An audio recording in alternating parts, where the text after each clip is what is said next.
I think MS Dhoni also in one of his interview once told that he also has a lot of challenges being the Indian cricket team captain, and he once told in this interview that he tries to control what is controllable. Former Indian cricket captain Mahendra Singh Dhoni has been an inspiration to many. His leadership skills have had an impact on people from all walks of life. Manipur's Parikshit Thaudam is one of them. Parikshit used MS Dhoni's mantra to crack the UPSC Civil Services exam 2019.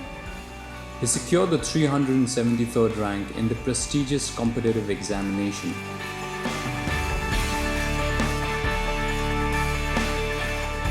The rank holder even shared a message for aspirants saying that it is hard work and self-belief that takes one far.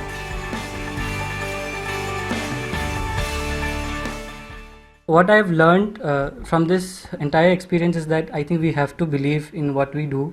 We have to believe in the kind of effort we put in, because this is an exam where the syllabus is so vast and there's so much of competition. So everybody is bound to get this thought that whether he or she will clear the exam. So I think it's better, as I always say, and I think MS Dhoni also in one of his interview once told that he also has a lot of challenges being the Indian cricket team captain, and he once told in this interview that he tries to control what is controllable. I think that applies to everyone, even to us. Like, we should control only those things which is controllable and care less about things which are beyond our control.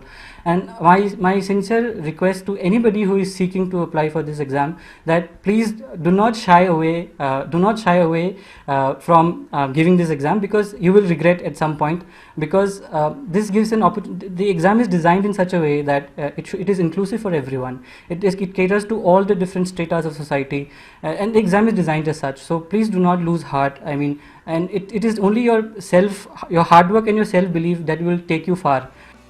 A total of 829 candidates have been selected through the Civil Services Examination 2019, results for which were announced on Tuesday by the Union Public Service Commission.